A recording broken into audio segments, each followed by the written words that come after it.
আসসালামু আলাইকুম। Religious mindset two নবীর প্রজ্ঞা কি বলার কথা কি বলছি বইয়ে নবীদের প্রজ্ঞা এবং আমাদের উজবুকি বিশ্লেষণ নিয়ে আলোচনা করেছি। রিলিজিয়াস মাইন্ডসেট বিশ্বাসে ঢেকে গেলা বইয়ে কোরআনের সাথে আমাদের ধর্মাচারের বৈপরীত্য দেখানোয় সমালোচকরা সহজ সমাধান হিসেবে আমাকে মুনকারিনে হাদিস নামক একটি অদ্ভুত বিশেষণে ভূষিত করলেন এবং কোরআনের পাশাপাশি নবীর প্রজ্ঞা ও জীবন আদর্শের অনুসরণের কথা মনে করিয়ে দিচ্ছেন। রিলিজিয়াস মাইন্ডসেটের দ্বিতীয় বইয়ে আমি হাদিসের সাথে আমাদের ধর্মাচারের বৈপরীত্য দেখিয়েছি। এ বই আমি সিন্ধুকে তোলা কিছু হাদিস উপস্থাপন করেছি, দেখানোর চেষ্টা করেছি যে আমরা আসলে কোরআন হাদিস নয়, আমাদের প্রবৃত্তির অনুসরণ করি। নবীর প্রজ্ঞা ও জীবন আদর্শকে আমরা আমাদের নিজেদের সুবিধা, পছন্দ ও দলীয় আলেমদের মত অনুযায়ী বুঝি। পবিত্র কোরআনে আল্লাহ বলেছেন, তোমাদের জন্য তোমাদের রাসূলের মধ্যেই আছে উত্তম আদর্শ। নবীজি সাল্লাল্লাহু আলাইহি সাল্লামকে আল্লাহ হিকমা দিয়েছেন। কোরআন, হাদিস, সিরাত, ইসলামের ইতিহাসে নবীর উত্তম আদর্শ হিকমার বিবরণ আছে। আমাদের শাইখুল হাদিসরা দাবি করছেন হিকমা হচ্ছে হাদিস। হাদিসে হিকমার বিবরণ আছে, তবে হাদিসকে হিকমা মনে করা নেহায়েত মূর্খতা। হিকমা মানে প্রজ্ঞা বা wisdom, analytical ability, reasoning capacity বা ডিসিশন মেকিং ক্যাপাবিলিটি।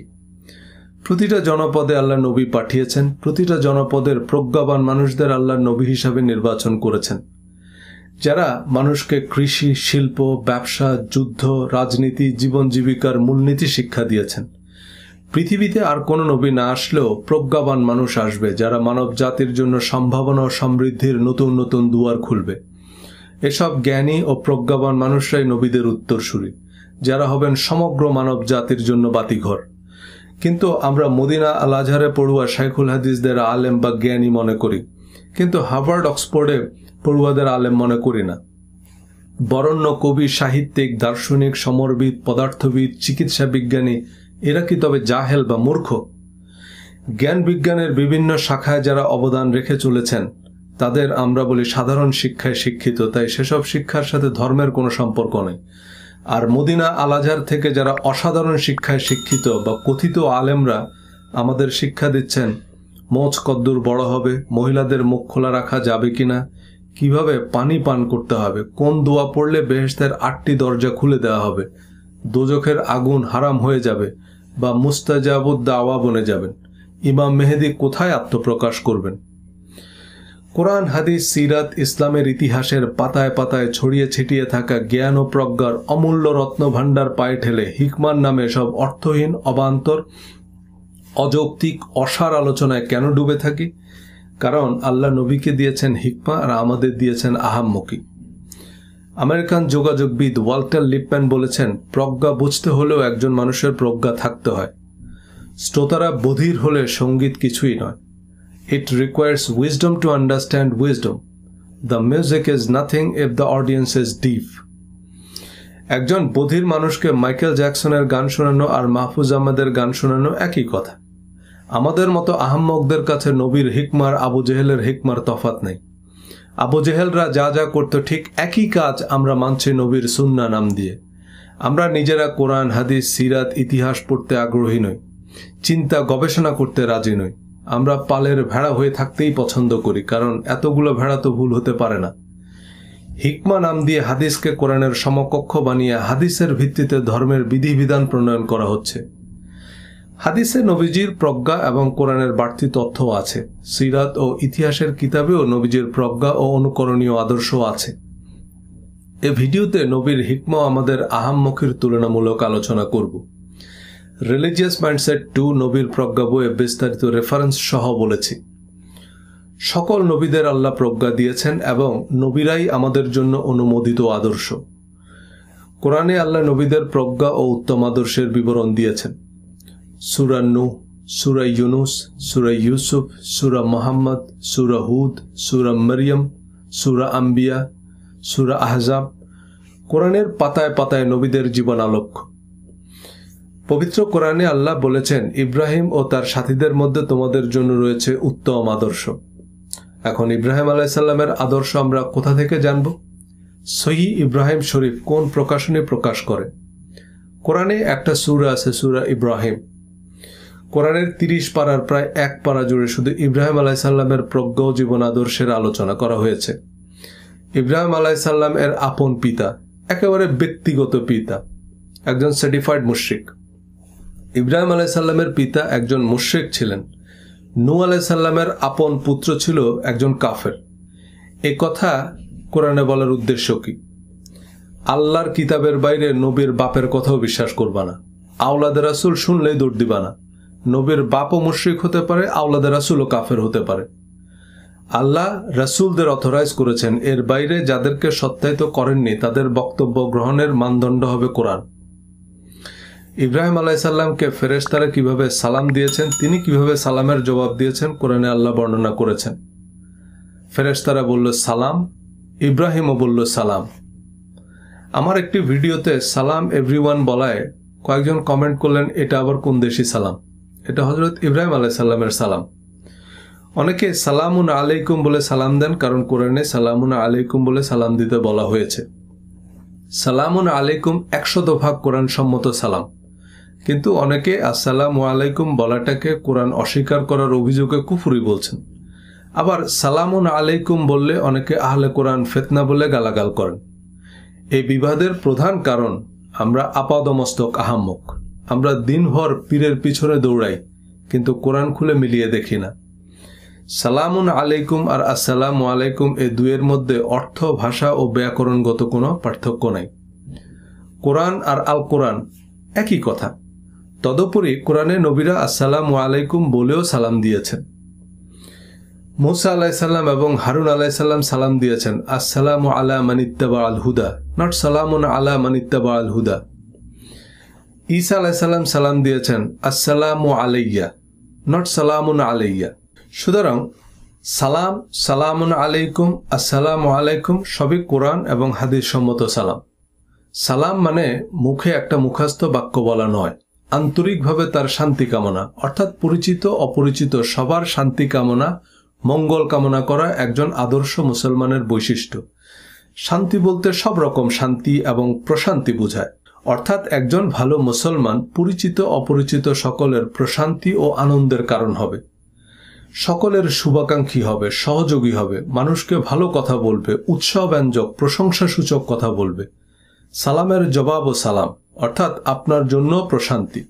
কিন্তু আমরা কারো সালামের জবাব দিই, আপনার তো সালামই হয় না। আগে সালাম দেয়া শিখেন, তারপর ভিডিও বানান। সালাম দিতে জানে না, আবার বই লেখে। ইব্রাহিম আলাইহিস সালাম আল্লাহর কাছে প্রজ্ঞাপূর্ণ দোয়া করেছেন, আল্লাহ কোরআনে তা উল্লেখ করেছেন। রব্বি হাবলি হুকমা ওয়াল হিকনি বিস-সালিহিন ওয়াজআল লি লিসানা সিদকিন ফিল আখিরিন। হে আমার রব, আমাকে প্রজ্ঞা দান করুন এবং আমাকে সৎকর্মশীলদের অন্তর্ভুক্ত করুন এবং পরবর্তীদের মধ্যে আমার সুনাম সুখ্যাতি অব্যাহত রাখুন।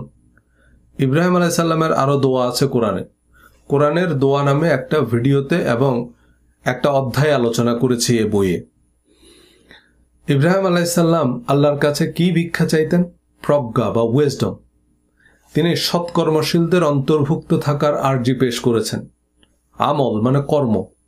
আমাদের কর্ম দুনিয়া আখিরাতে আমাদের সাফল্য নির্ধারণ করবে। এই আমল মানে মুখস্থ দোয়া দুরুদ নয়। সৎকর্ম মানে ভালো কাজ।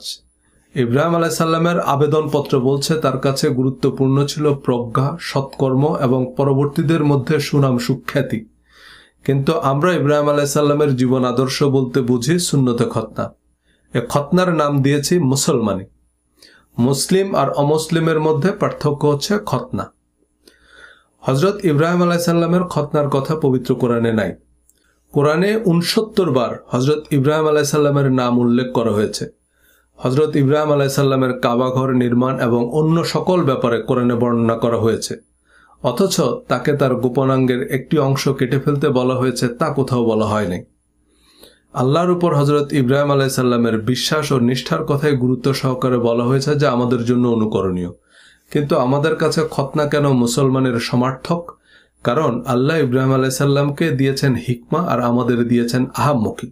আমাদের নবীজি সাল্লাল্লাহু আলাইহি সাল্লামের প্রজ্ঞা ও জীবন আদর্শের নির্ভুল বিবরণ একমাত্র কোরআনে আছে। কোরআনে সূরা মুহাম্মদ নামে একটা সূরা আছে। সূরা আহজাবে নবীজির একান্ত ব্যক্তিগত ঘরোয়া বিষয়াদি আলোচিত হয়েছে। এছাড়া কোরআনের বিধিনিষেধ সংক্রান্ত আয়াতগুলো আল্লাহ নবীকে উদ্দেশ্য করে বলেছেন, হে নবী আপনি বলুন, হে নবী আপনি পড়ুন, হে নবী আপনি জানিয়ে দিন। তারা আপনাকে জিজ্ঞেস করে, আপনি বলুন, আপনি করুন, আপনি করবেন না, নবীর জন্য এটা করা পাপ হবে না, নবীর জন্য এটা করা উচিত হবে না। কোরআন নবীজিরই জীবন আলেখ্য। নবীজি সাল্লাল্লাহু আলাইহি সাল্লামের দাড়ি ছিল বা তাকে দাড়ি রাখার নির্দেশ কোরআনে দেওয়া হয়নি, কিন্তু আমাদের কাছে নবীর প্রধান অনুকরণীয় আদর্শ হচ্ছে দাড়ি। কারণ আল্লাহ নবীকে দিয়েছেন হিকমা আর আমাদের দিয়েছেন আহাম্মকি। নবীজি সাল্লাল্লাহু আলাইহি সাল্লাম মক্কা থেকে মদিনায় হিজরত করছেন। তার প্রচণ্ড মন খারাপ। এর আগে তিনি তায়েফে গিয়েছেন, তায়েফবাসী তাকে পাথর মেরেছে। মদিনাবাসী বিশ্বাসঘাতকতা করলে তার আর যাওয়ার জায়গা নেই। আল্লাহ নবীজিকে দোয়া শিখিয়ে দিচ্ছেন যে, হে নবী, আপনি আমার কাছে দোয়াটা করুন। রব্বি আদখিলনি মুদখালা সিদকিন ওয়াখরিজনি মুখরাজা সিদকিন ওয়াজআলনি মিন লাদুনকা সুলতানান নাসীরা।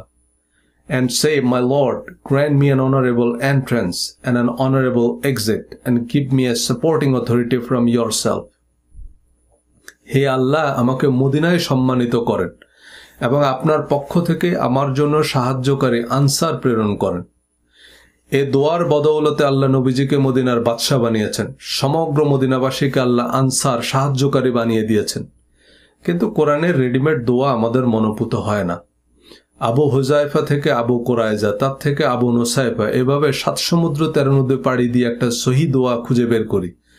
আর কোরআনের পাতায় পাতায় আল্লাহ নবী রাসূলদের তাৎপর্যপূর্ণ দোয়া বর্ণনা করেছেন, তা আমাদের পর্যাপ্ত মনে হয় না।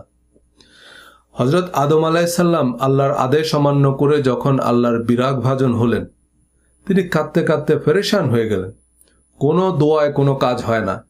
শেষে যে দোয়ায় আরশে আজিমের দুয়ার খুলেছে, সে পাসওয়ার্ড আল্লাহ কোরআনে বলে দিয়েছেন।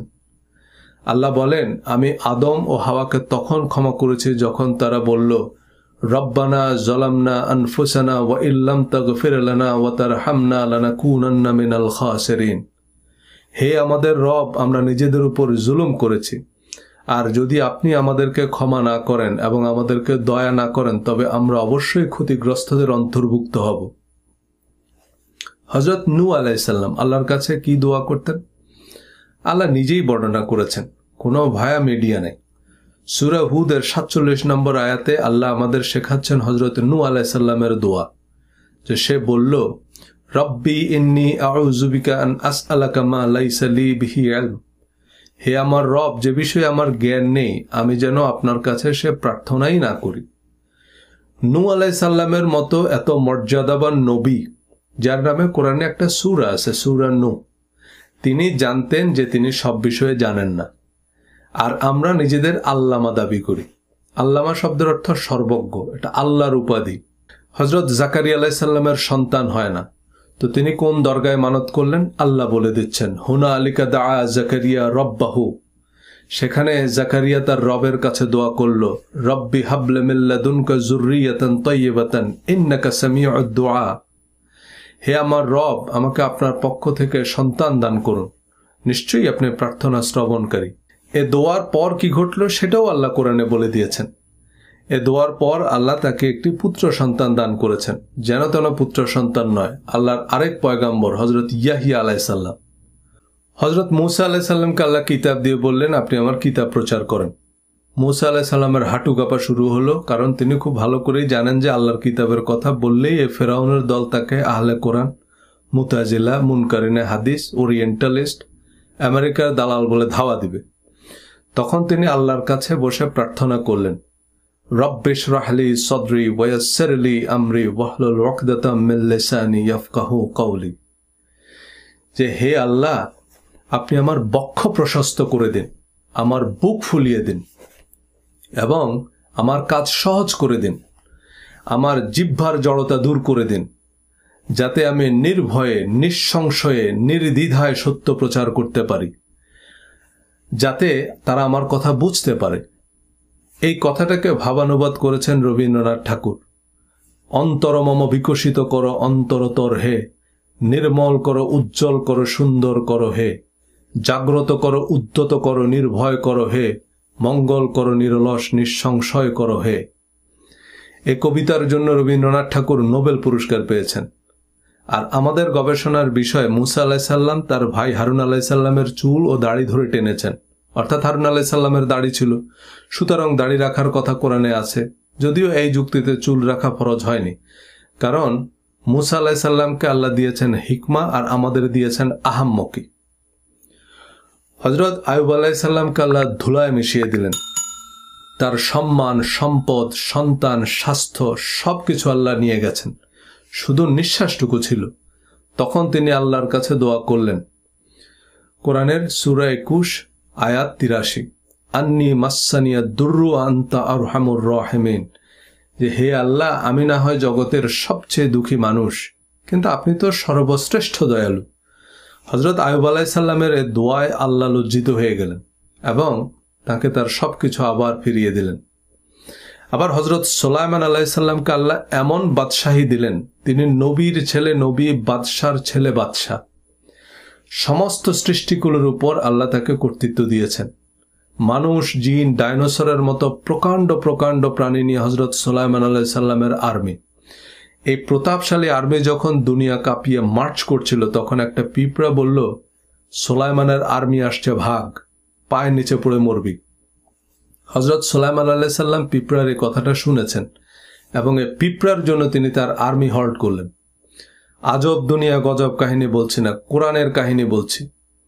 কোরআনে একটা সূরা আছে, সূরা নামল। এই নামল শব্দের অর্থ পিঁপড়া, যেন তেন পিঁপড়া নয়, যে পিঁপড়ার জন্য বাদশাহ সুলাইমান তার আর্মি হল্ট করেছেন এবং সেখানে বসে তিনি আল্লাহর কাছে অত্যন্ত তাৎপর্যপূর্ণ এক দোয়া করলেন। সূরা নামলের 19 নম্বর আয়াত, রব্বি আউজি'নি আন আশকুরা নি'মাতাকাল্লাতী আন'আমতা আলাইয়া ওয়া আলা ওয়ালিদাইয়া ওয়া আন আ'মালা সালিহান তারদাহু ওয়াদখিলনি বিরহমাতিকা ফি ইবাদিকাস সালিহিন। হে আমার রব, আপনি আমাকে এবং আমার পিতাকে যে নিয়ামত দিয়েছেন তার জন্য আমাকে শুকরিয়া অবনত করেন, তার জন্য আমার মাথা নত করে দেন, আর আমি যাতে এমন ভালো কাজ করতে পারি যা আপনি পছন্দ করেন, আর অনুগ্রহ করে আপনি আমাকে আপনার সৎকর্মপরায়ণ বান্দাদের অন্তর্ভুক্ত করুন।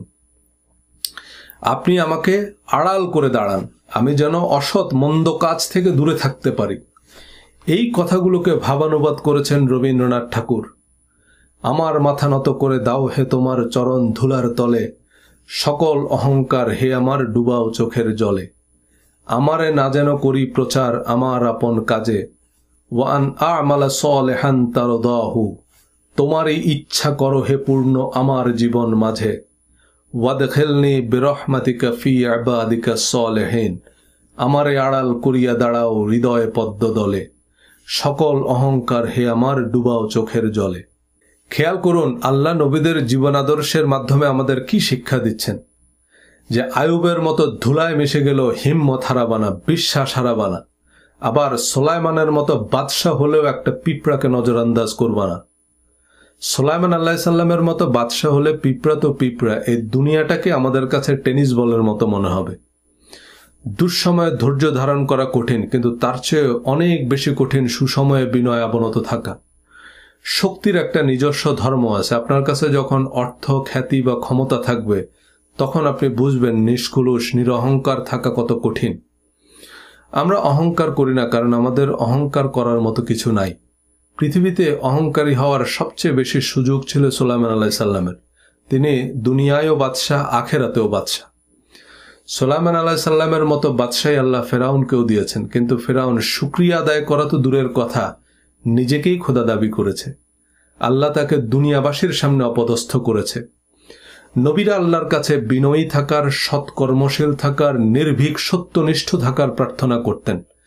একমাত্র আল্লাহর কাছে সাহায্য প্রার্থনা করতেন। অহংকার আমাদের দুনিয়া আখেরাত বরবাদ করে দেয়। আমাদের অহংকার বা বিনয় প্রকাশিত হয় আমাদের কর্মে। হিটলার, মুসোলিনি প্রথম বিশ্বযুদ্ধের ধ্বংসস্তূপ থেকে জার্মানি ইতালিকে অজেয় পরাশক্তি বানিয়েছে, কিন্তু তাদের অন্ধ অহমিকা আর প্রতিশোধের নেশা তাদের ইতিহাসের আবর্জনায় পরিণত করেছে। হিটলার, মুসোলিনির উত্থান পতনের বিপরীতে বিশ্বজয়ের অব্যর্থ রণনীতির যে উপমা ইসলামের নবী রেখে গেছেন, তা পৃথিবীর ইতিহাসে নজিরবিহীন। নবীজির পথে কাটা দেয়া বুড়ির সেবা করার গল্প আমরা শুনি বিভিন্ন ওয়াজে। তবে এ কাজ করার জন্য নবীজির মতো মহামানব হওয়ার দরকার নেই।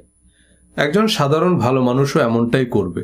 একটা বুড়ি, তাও আবার অসুস্থ, তার খোঁজ খবর নেওয়া তো একেবারে সাধারণ ভদ্রতা।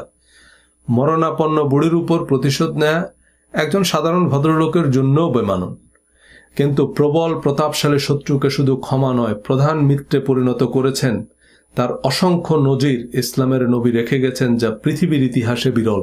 বদরের যুদ্ধে মুসলমানদের প্রতিপক্ষ দলের সেনাপতি আবু জেহেল মারা যাওয়ার পর উহুদ, খন্দক সহ মুসলমানদের বিরুদ্ধে পরিচালিত সকল যুদ্ধে সেনাপতি ছিলেন আবু সুফিয়ান। উহুদের যুদ্ধে নবীজি সাল্লাল্লাহু আলাইহি সাল্লামের চাচা মুহাবির আমির হামজার মৃতদেহের বুক চিরে কলিজা বের করে খেয়েছে আবু সুফিয়ানের স্ত্রী হিন্দা।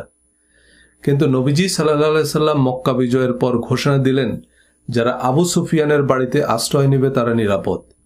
তৎকালীন আরবে এটা ছিল কাউকে সর্বোচ্চ সম্মান দেখানোর রীতি। শুধু আবু সুফিয়ান নয়, আবু সুফিয়ান যাদের আশ্রয় দেবে তারাও নিরাপদ। এটা শুধু যুদ্ধ কৌশল নয়, রাসূল সাল্লাল্লাহু আলাইহি সাল্লাম তার প্রজ্ঞা ও দূরদর্শিতায় আবু সুফিয়ানের মতো প্রধান শত্রুকে প্রধান মিত্রে পরিণত করেছেন। আবু সুফিয়ানের ছেলে হযরত মুয়াবিয়া রাদিয়াল্লাহু তাআলা আনহু প্রায় 2 দশক মুসলিম জাহানের খলিফা ছিলেন এবং পরবর্তীতে উমাইয়ারা প্রায় 100 বছর মুসলিম বিশ্ব শাসন করে। এই উমাইয়া বংশ মানে আবু সুফিয়ান বংশ। উহুদের যুদ্ধে খালিদ বিন ওয়ালিদের পাল্টা আক্রমণে মুসলমানরা বিপর্যস্ত হয়। সে খালিদ বিন ওয়ালিদ শুধু ক্ষমাই পাননি, নবীজি সাল্লাল্লাহু আলাইহি সাল্লাম তাকে সাইফুল্লাহ বা আল্লাহর তলোয়ার উপাধিতে সম্মানিত করেছেন। তিনি দুনিয়া বিস্তৃত মুসলিম জাহানের প্রধান সেনাপতি নিযুক্ত হয়েছেন। শতাধিক যুদ্ধে মুসলমানদের বিজয় এনে দিয়েছেন দিগ্বিজয়ী মহাবীর খালিদ বিন ওয়ালিদ। সম্প্রতি পাকিস্তানের এক ফুলব্রাইট ফেলো বিশ্ববিদ্যালয় শিক্ষককে ফেসবুকে ধর্ম অবমাননার দায়ে মৃত্যুদণ্ড দেওয়া হয়। তার পক্ষে মামলা লড়ায় তার আইনজীবীকে গুলি করে হত্যা করে উগ্রবাদীরা।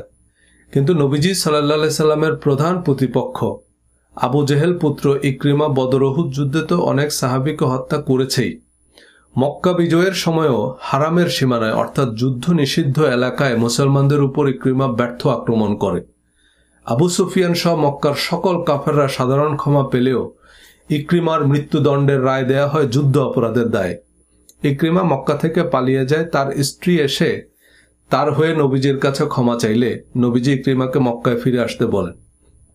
ইকরিমাকে ফিরে আসতে দেখে নবীজি সবাইকে বললেন, ইকরিমা ইবনে আবু জেহেল আসছে, তোমরা তার সামনে তার বাবাকে গালি দিও না।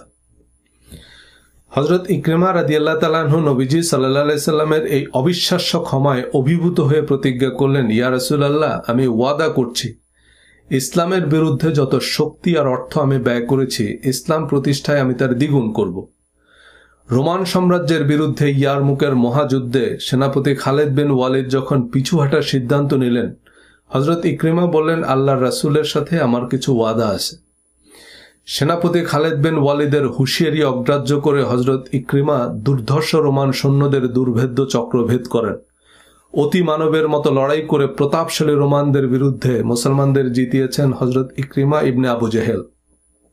খালিদ বিন ওয়ালিদের পরিবর্তে ইকরিমা ইবনে আবু জেহেল মুসলিম জাহানের প্রধান সেনাপতি নিযুক্ত হন।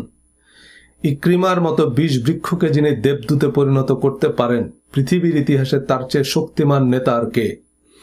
ভিন্ন মত সত্ত্বেও তাদের মঙ্গল কামনা করতে পারাই সৎকর্ম। ইকরিমার মতো জঘন্য যুদ্ধ অপরাধীকে নিঃশর্ত ক্ষমা ও সেনাপতির মর্যাদা দিতে পারাই নবীর হিকমা।